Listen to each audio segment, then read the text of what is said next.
अब कभी भी हो सकता है, क्योंकि प्रधानमंत्री शेख हसीना ने इस्तीफा दे दिया है। और इस बीच खबरें यह भी हैं कि लगभग 4:30 बजे आर्मी चीफ राष्ट्र को संबोधित करने वाले हैं। अब क्या बांग्लादेश की सत्ता सेना के हाथों में चली जाएगी? वहीं खबरें यह भी हैं कि प्रदर्शनकारी ढाका कूच करने की तैयारियां कर रहे हैं। प्रदर्शनकारियों ने लॉन्ग मार्च टू ढाका में भाग लेने की अपील भी की है। और ये देखिए तस्वीरें आप देख रहे हैं जिस दौरान शेख हसीना बांग्लादेश छोड़कर जा रही थी। हिंसा के बाद बांग्लादेश की प्रधानमंत्री शेख हसीना ने इस्तीफा दे दिया है। और ये तस्वीरें जिस दौरान वो देश को छोड़ रही थी। 4:30 बजे आर्मी चीफ राष्ट्र को संबोधित भी करने वाले हैं। तो क्या बांग्लादेश की कमान अब सेना के हाथों में सौंपी जाएगी? बांग्लादेश में हालात बेहद खराब होते जा रहे थे। प्रदर्शनकारी लगातार ये मांग कर रहे थे कि प्रधानमंत्री शेख हसीना इस्तीफा दें।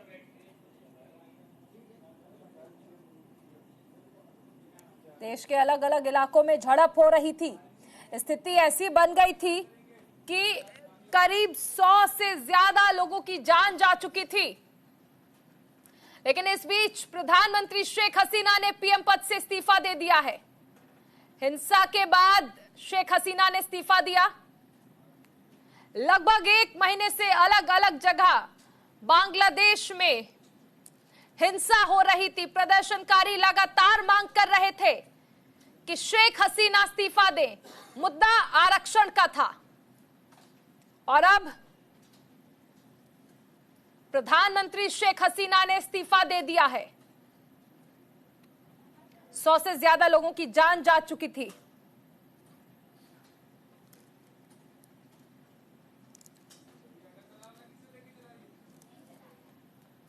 सूत्र कह रहे हैं कि देश में जल्द ही एक अंतरिम सैन्य सरकार बनाई जा सकती है, जिसमें सेना लोगों के प्रति अपना समर्थन जताएगी।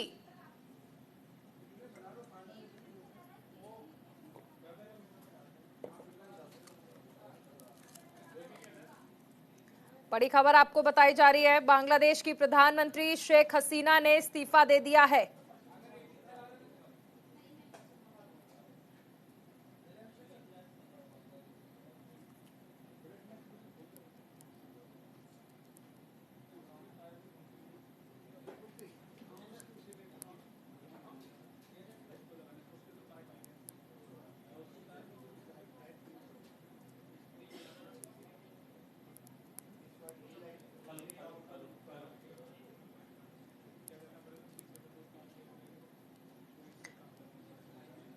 बड़ी खबर आपको बताई जा रही है।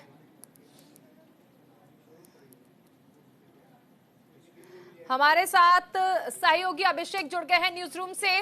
अभिषेक, लंबे वक्त से प्रदर्शनकारी मांग कर रहे थे कि प्रधानमंत्री शेख हसीना इस्तीफा दें और अब आखिरकार इस्तीफा दे दिया है शेख हसीना ने। देखिए बिल्कुल चारुल, जो फिलहाल जानकारी आ रही है बांग्लादेश से उसके मुताबिक शेख हसीना ने इस्तीफा दे दिया है। कुछ ऐसी भी खबरें आ रही हैं कि उन्होंने बांग्लादेश को भी छोड़ दिया है। लेकिन एक कंफर्मेशन फिलहाल, इसमें बहुत सारी चीजें कंफर्म होने में थोड़ा सा वक्त लगेगा, लेकिन एक कंफर्मेशन फिलहाल ये जरूर है कि उनकी बहन है रिहाना शेख, उन्होंने बांग्लादेश छोड़ दिया है। फिलहाल शेख हसीना अपने प्रधानमंत्री आवास को छोड़ करके तो चली गई हैं, लेकिन कहां हैं फिलहाल इसकी कोई जानकारी नहीं है। क्योंकि अब से लगभग 2 से 3 घंटे पहले ऐसी आशंका जताई जा रही थी कि अब जो स्थिति बांग्लादेश में बनी है उसके बाद हो सकता है सेना मोर्चा संभाले, और सेना का मतलब ही ये था कि तख्ता पलट होगा, यानी शेख हसीना का जाना तय था।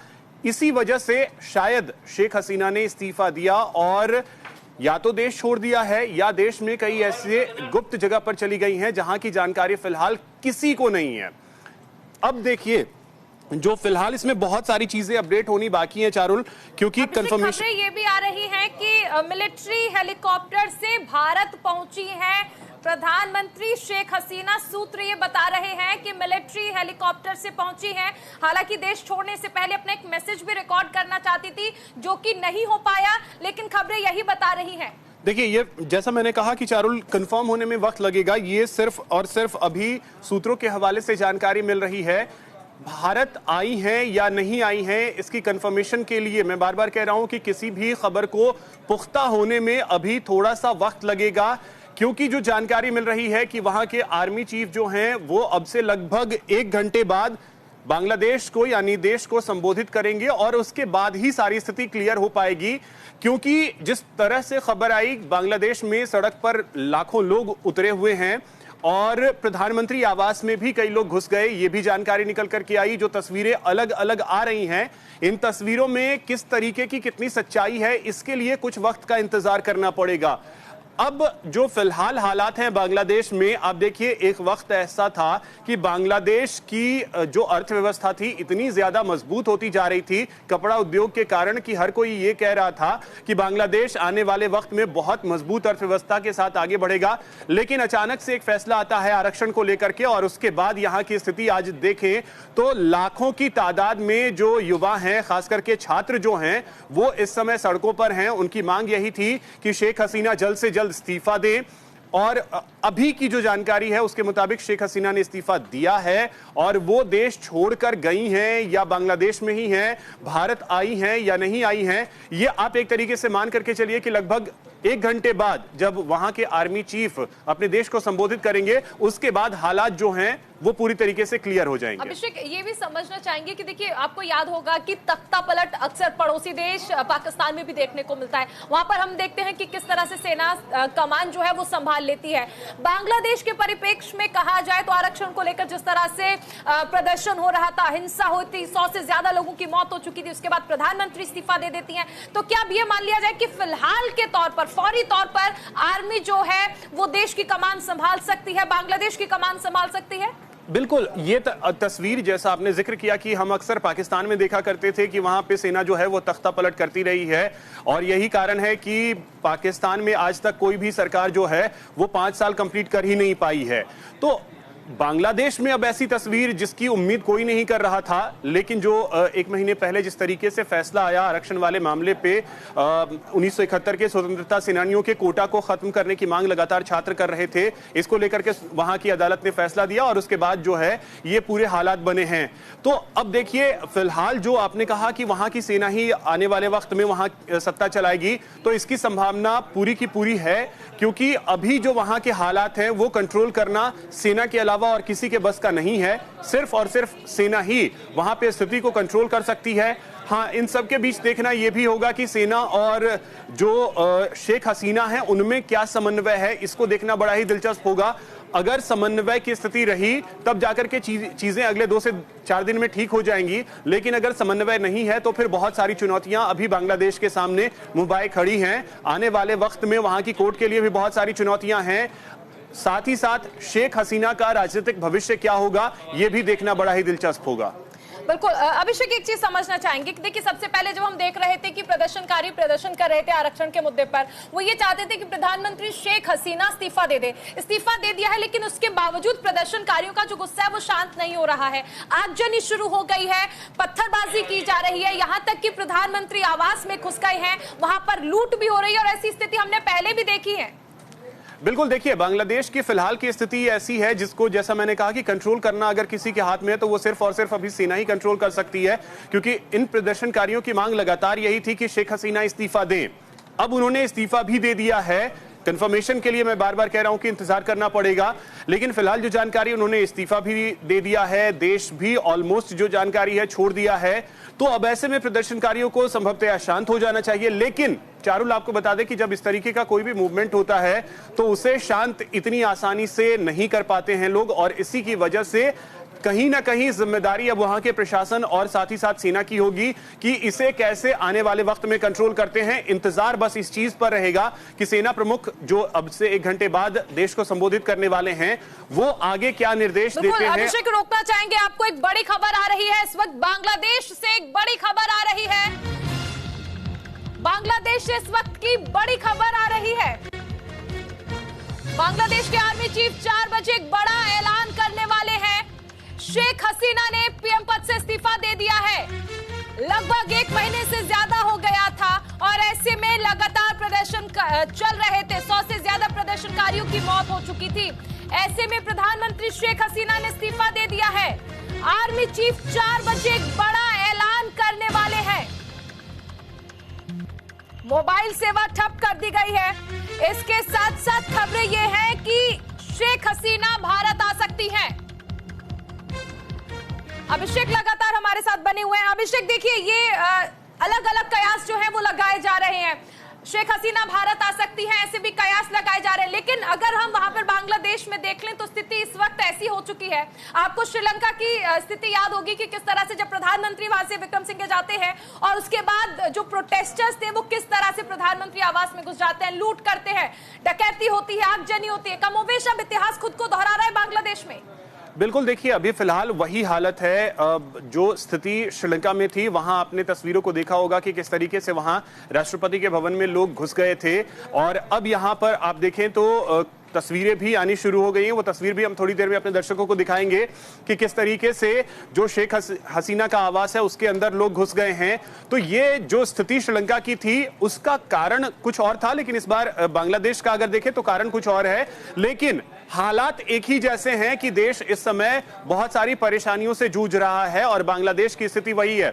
और जो आपने अभी बताया कि थोड़ी देर में सेना प्रमुख जो हैं वो बड़ा अनाउंसमेंट करने वाले हैं, तो आप ये तय मान करके चलिए कि अब बांग्लादेश की जिम्मेदारी वहां के सेना के हाथ में होगी, सेना प्रमुख के हाथ में होगी और वही अब इन सारी चीजों को कंट्रोल करेंगे।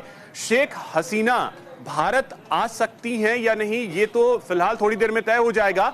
लेकिन एक चीज बड़ी बात ये जरूर है कि शेख हसीना और भारत के रिश्ते जो हैं वो काफी स्ट्रांग रहे हैं। प्रधानमंत्री नरेंद्र मोदी के साथ भी कई बार द्विपक्षीय वार्ता के दौरान हमने देखा है कि दोनों नेताओं की बॉन्डिंग कितनी मजबूत नजर आई है। तो भारत अगर वो शरण लेने के लिए आती हैं तो इसमें कोई अतिशयोक्ति नहीं होगी, ये हो भी सकता है। और जैसा आपने अभी बताया भी कि एक हेलीकॉप्टर जो है उसके जरिए वो भारत पहुंची हैं, ये जानकारी मिल रही है। तो हो सकता है कि वो भारत आ चुकी हूं, इसको कंफर्मेशन में वक्त लगेगा।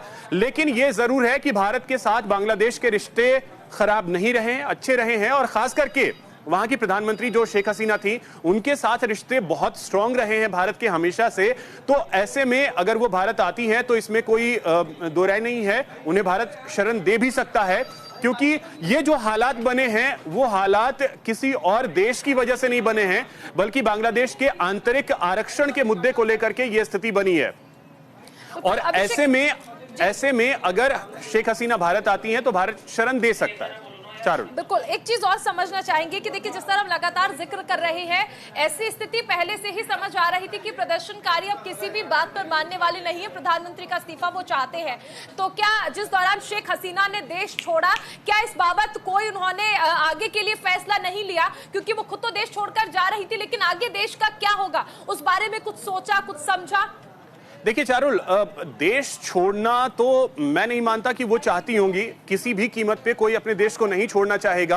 प्रधानमंत्री हैं वो उस देश की और लंबे वक्त से अपने देश को बहुत आगे लेकर गई हैं। आज से नहीं, लंबे वक्त से वो प्रधानमंत्री हैं और अपने देश को लेकर के आगे गई हैं।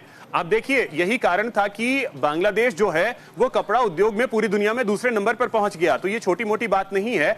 जिस देश की अर्थव्यवस्था डूब रही थी उस देश की अर्थव्यवस्था को उन्होंने बहुत मजबूत किया। तो अपने देश के लिए शेख हसीना ने बहुत काम किया है और वो देश को छोड़ने के बारे में सोचे, ऐसा तो मैं नहीं मानता। लेकिन जो फिलहाल की वहां की स्थिति बनी, क्योंकि जिस तरीके से जो प्रदर्शनकारी हैं वो अग्रेसिव हुए, आप देखिए कि 2, 4, 10 हजार लोग नहीं, बल्कि जो जानकारी है 4 से 5 से 6 लाख के आसपास जो लोग हैं वो उस समय सड़कों पर थे। अब लोग घरों में घुस रहे हैं। अगर देखें तो प्रधानमंत्री आवास में अगर कोई घुस रहा है तो ऐसी स्थिति अगर आई है तो फिर होता है कि आप एक ब्रेक लें, और वही है अभी वाली स्थिति जो है। एक चीज और खबरें आ रही हैं कि जिस दौरान शेख हसीना ने घर छोड़ा था उससे पहले ही प्रदर्शनकारियों ने प्रधानमंत्री आवास में घुसना शुरू कर दिया था। तो जिस तरह हम जिक्र भी कर रहे हैं तो ऐसा नहीं है कि वो स्वेच्छा से गई हैं। स्थिति वहां पर ऐसी क्रिएट हो गई थी कि उन्हें मजबूरन वहां से छोड़कर भागना पड़ा, क्योंकि प्रदर्शनकारी पीएम आवास तक घुस चुके थे। बिल्कुल चारुल, मैं वही कह रहा था आपको कि देखिए जो वहां की इस समय की स्थिति है, उस स्थिति में यही था कि आप एक ब्रेक लें, या तो आप किसी गुप्त स्थान पे चले जाएं, किसी दूसरे देश में चले जाएं, क्योंकि आप देखिए पाकिस्तान में नवाज शरीफ जो हैं उनके खिलाफ जब भी परिस्थितियां विकट होती हैं वो तुरंत इंग्लैंड चले जाते हैं और लंदन में कुछ दिन का प्रवास करके फिर आते हैं और फिर प्रधानमंत्री बन जाते हैं। हालांकि पाकिस्तान की स्थिति कुछ और होती है और बांग्लादेश की स्थिति कुछ और है। तो शेख हसीना के पास अब यही विकल्प था कि फिलहाल आप एक ब्रेक लें, क्योंकि वो अपनी जनता को शायद ये नहीं समझा पा रही थी कि जो फैसला था वो उनका नहीं था, वो सुप्रीम कोर्ट का फैसला था वहां के। तो अब ऐसे में बहुत सारी मुश्किलें थी, और जब इस लेवल पे प्रदर्शन हो, आपके घर में जो आपका सरकारी आवास है उसके अंदर अगर लोग घुस रहे हैं, आप याद कीजिए कि श्रीलंका में क्या हुआ था। श्रीलंका में अगर कोई भी इंसान राष्ट्रपति भवन के अंदर इतने बड़े पैमाने पे घुस गया हो प्रदर्शनकारी, तो फिर आपके लिए विकल्प बस एक ही बचता है कि आप किसी गुप्त स्थान पे चले जाएं। अभिषेक, रोकना चाहेंगे, संजीव श्रीवास्तव जी हमारे साथ जुड़ गए हैं। संजीव जी, फॉरेन एक्सपर्ट हैं आप, ऐसे में इस वक्त बांग्लादेश में जो स्थिति बनी हुई है इसे किस तरह से देखा जाए? प्रधानमंत्री देश छोड़कर जा चुकी है। ये बांग्लादेश में ये आपातकालीन स्थिति है और बांग्लादेश के लोकतंत्र के में जाहिर है कि एक ये इमरजेंसी सिचुएशन दिखाई देती है कि जब वहां पर सेना टेक ओवर करने के दिशा में कदम बढ़ाने जा रही है। बांग्लादेश की प्रधानमंत्री शेख हसीना ने देश छोड़ दिया है और वहां पर हालात काफी अस्थिर हैं, हिंसक हैं, और जो सरकारी नौकरियों में कोटा सिस्टम को लेकर के जो विरोध प्रदर्शन शुरू हुए थे वो लगातार अभी भी वहां पर जारी हैं और प्रदर्शनकारी असंतुष्ट हैं। यद्यपि कि सुप्रीम कोर्ट ने एक बड़ा निर्णय अवश्य लिया था और एक बड़ा वर्डिक्ट दिया था जिसमें 93% सीट्स को गवर्नमेंट ने गवर्नमेंट को मेरिट बेस्ड को बताने के लिए आदेश दिए गए थे सुप्रीम कोर्ट के द्वारा। उसके बावजूद ये जो प्रदर्शनकारी हैं उनका असंतोष शांत नहीं हुआ है और ये जो हालात अब इतने अस्थिर हो चुके हैं कि वहाँ की जो सरकार है उसको रोकने में और उसको संभालने में विफल साबित हुई है। तो इसी वजह से वहाँ पर जो स्थिति है वो काफी तनावपूर्ण है, काफी अस्थिर है, हिंसक है, आपातकालीन स्थिति है और ये जाहिर है कि पूरे क्षेत्र के लिए, इस पूरे रीजन के लिए एक चिंता का समय है। और अब वहाँ पर हालात किस तरीके से संभले ये वहाँ की प्रायोरिटी होनी चाहिए और इस दिशा में जाहिर है कि वहाँ की जो सेना है, वहाँ की आर्मी है, वो अब टेक ओवर करने के बारे में विचार कर रही है। तो ये जो स्थितियां हैं बेहद दुर्भाग्यपूर्ण, बेहद अस्थिर हैं। भारत की इसके ऊपर क्लोज वॉच है और अब देखना होगा कि शेख हसीना जो है अगला कदम क्या उठाती है और सबसे ज्यादा जो नजर है वो वहाँ की आर्मी के ऊपर भी होगी और ऐसी रिपोर्ट्स हैं कि वहाँ की जो सेना है वो कोई प्रेस ब्रीफिंग भी देने जा रही है। तो अब स्थितियां इस समय काफी अस्थिर हैं और वहाँ पर एक आपातकालीन स्थिति निसंदेह पैदा हो गई है। चलिए, बहुत शुक्रिया हमारे साथ जुड़ने के लिए। संजीव श्रीवास्तव हमारे साथ सुने। और इस वक्त बांग्लादेश के जो आर्मी चीफ हैं वो प्रेस कॉन्फ्रेंस कर रहे हैं। এই ভাঙচুর, হত্যা, মারামারি, সংঘর্ষ এগুলো থেকে বিরত হন। আমি নিশ্চিত যে আপনারা যদি আমার কথা মতো চলেন, আমাদের সাথে যদি একসাথে যদি কাজ করি আমরা নিঃসন্দেহে আমরা একটা সুন্দর পরিণতির দিকে আমরা অগ্রসর হতে পারব। আপনারা দয়া করে আমাকে সাহায্য করেন। মারামারি করে এই সংঘাতের মাধ্যমে আমরা আর কিছু অ্যাচিভ করতে পারবো না, আর কিছু আমরা পাবো না। সুতরাং দয়া করে আপনারা সমস্ত ধ্বংসযজ্ঞ, সমস্ত অরাজকতা, সমস্ত সংঘর্ষ থেকে বিরত হন এবং ইনশাআল্লাহ আমরা সবাই মিলে একটা সুন্দর ভবিষ্যতের দিকে আমরা অগ্রসর হব। প্রতিটা হত্যার বিচার করা হবে, প্রতিটা অন্যায়ের বিচার হবে। আমরা আজকে সুন্দরভাবে কথা বলেছি, সমস্ত দলের প্রধান দলের নেতারা এখানে উপস্থিত ছিলেন। আমি ওনাদের ইনভাইট করেছিলাম এখানে, ওনারা ভেরি নাইস অফ দেম যে ওনারা এসেছেন অ্যান্ড আমরা একটা সুন্দর আলোচনা করেছি এবং এই আলোচনাটা ফলপ্রসূ হবে বলে আমি মনে করছি এবং আমরা একটা সুন্দর একটা ইন্টারিম গভর্নমেন্ট ফর্ম করে আমরা দেশ পরিচালনা করব। মাননীয় প্রধানমন্ত্রী পদত্যাগ করেছেন এবং এখন ইন্টারিম ফর্ম করে আমরা আমাদের কার্যক্রম পরিচালনা করব। আপনারা একটু ধৈর্য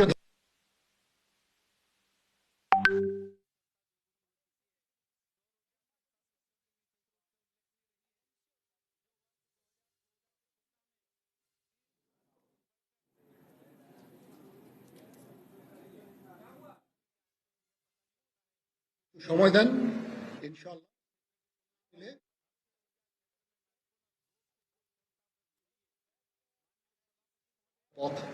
পথে যাবেন না এবং শান্তি শৃঙ্খলার পথে ফেরত চলে আসেন। আমাদের দেশের অনেক ক্ষতি হচ্ছে, অর্থ সম্পদের ক্ষতি হচ্ছে, জানের লোকজন মারা যাচ্ছে। তো এগুলো থেকে আপনারা বিরত হন এবং আমাদের সাহায্য করেন। আমি সমস্ত দায়িত্ব নিচ্ছি, আপনারা আমাকে সাহায্য করেন। সবাইকে ধন্যবাদ। আল্লাহ হাফেজ।